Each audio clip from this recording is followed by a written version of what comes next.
Hi, I'm Constance Nelson. I'm a licensed mental health counselor, and I am the lead therapist and the owner of Constantly Healthy Counseling and Coaching.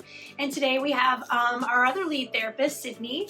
And tell us a little bit about what you do with your child coaching and working with the kids. So primarily here I work with the children, and that'll include play therapy or art therapy. We have a ton of stuff off to the side for kiddos here. But on top of that comes a lot of the parent coaching as well. So it's never just to drop off your kid and walk out the door. It's very much integrated to be an entire family process for everybody. And we found that that is usually the most effective thing. So sometimes she'll have parents and she'll kind of kick off the kids to me, and then we'll all reconvene in the end and see where we go from there.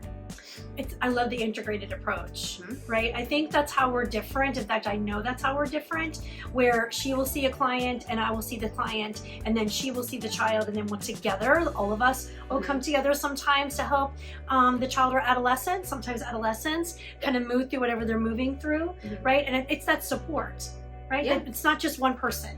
We all have different perspectives, and I know that you're certified Gottman. You do the child parent coaching, which is very important. Sometimes I think parents don't realize that they don't mean to, but they're kind of misstepping. So I love the fact that what you said, we don't drop them off and then the parents just pick them up. Yeah. We make sure that the parents, they're being received by parents that know how to receive them. Yeah. And that's part of the therapeutic piece. What do you think? I mean, I can attest to that at places I've worked in the past, I'll have the kid and then I'll go out to try and grab the parents and be like, this is good, let's include them in this, let's talk about this together, and they're gone. Yes. Yes. And then it doesn't work. You Yes. don't see results like that. So when I came here and I had the time and the space and the ability to kind of integrate everybody into the process, immediate difference. Yes, and I think you're exactly. I see immediate difference too. I worked in the school system, and I would have the kids, and I would be sending them home to their parents, and then they come back the next week. I'm patching them up again, sending them back, sending them back into the game. There's no support being home. So, but I think that's how we're different. That we make sure the parents understand, and they don't mean to. I think our parents have the best intentions, but I think sometimes they misstep a bit. They coach too much. They don't empower enough. They think, well, I'm telling them they're doing a great job, but we don't need to be telling them they're doing a great job. We need to be validating them. What do you think? Absolutely. And I think it goes, which is why it's good that you a lot of the times work with the parents, and then we'll take the kids and kind of include them, because you can't teach what you don't know, and you can't learn what you've never been taught. So if that's the way that they're growing up, they don't know any better. So that's what they're giving their kids, and then their kids are going to end up growing up the same way. So it's not to be attacking anybody, or it's not to say, well, you're the problem, you're the one doing it wrong. It's no, we could all be doing things differently. And by putting in the work that way, you're immediately going to see differences and improvements around the board. You got it. It's that different perspective, right? It's like you can sit here and I can see the room in this perspective, or I can sit in another chair. So it's not like we're telling them that they're doing something wrong. There's just a different way of maybe approaching this that'll kind of enhance the validation piece. Because I think our parents, again, they're in the IQ, which is the intellectual intelligence. They're trying to coach. And like Johnny comes home from a baseball game and Johnny is not doing well and he struck out, and the parent want to coach and go, oh, Johnny, it's okay. The kids love you. But Johnny doesn't feel that way. So validating him first, and I think it's a little bit, the parents don't mean to. Again, it's a little misstep. They just love their kids and they want to fix. I call my parents like mamas and papa bears. Like, they just want to fix and they want to do whatever they can to make sure that they have a happy kid. A lot of time the kid just wants a hug. The kid just wants to be validated, like you're saying. They want the support. They don't want the solution quite yet. They want the support first, and then we can start trying to figure out how to improve. Yes, the solution is a great piece, because our kids, what we know about kids and about coaching, that when we coach too much, they don't become problem solvers, right?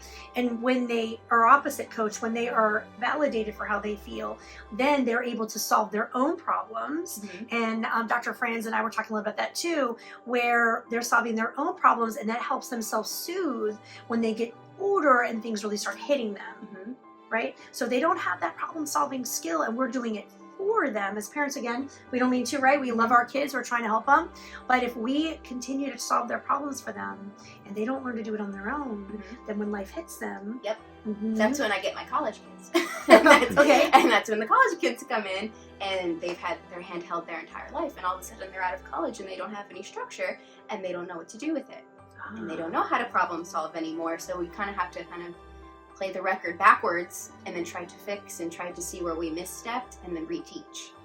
So what I hear you saying, empowering.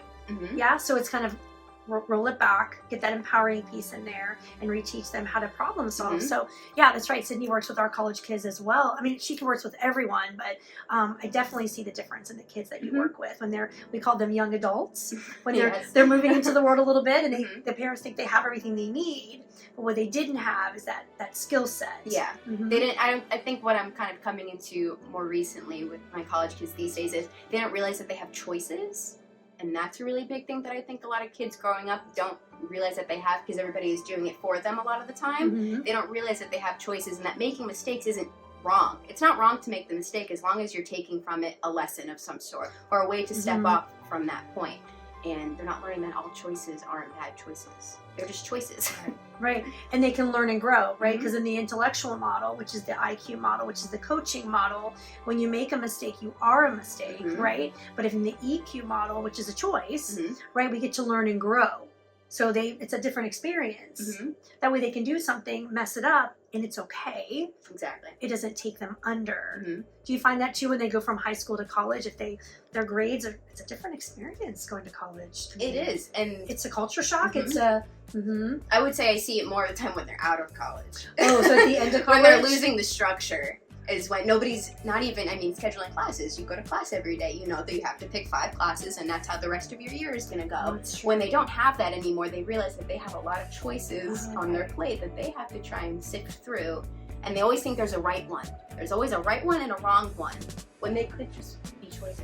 So what I hear you saying is they're when they move into the real world and there's no structure, Mhm. they don't know how to create that structure. Exactly. So that's when you kind of become a coach, don't you? A little Mhm. bit like a professional coach, not like a parent coach, Mhm. but coaching them through their occupation, or I think it's more the empowerment piece. Ooh, that okay, the yeah. choices they're making, as long as they're making them in sound mind and to make them the happiest that they think they're going to be, they're already doing it right.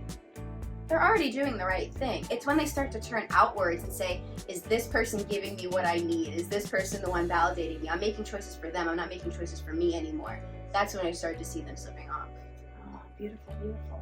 Well, thank you so much. That's You're welcome. awesome. Thank you for being here with us, and you've been such a great asset. And so just look us up at constantlyhealthy.llc. Sydney does offer 15-minute Mhm. consultations. You can call and chat with her and see if she's a fit for either you or a loved one, or even a teen or a Anybody, child. Yeah. everybody. Yeah, she sees, yeah, she has the whole gamut. How old is your youngest client? How old is our youngest client? Maybe 3. 3, yeah. And then my oldest is, I think, 52. 52. Yeah. So, So it's just about asking the right questions and get them to the place where they want to live a better life. Exactly. Makes sense. Mhm. Okay, great.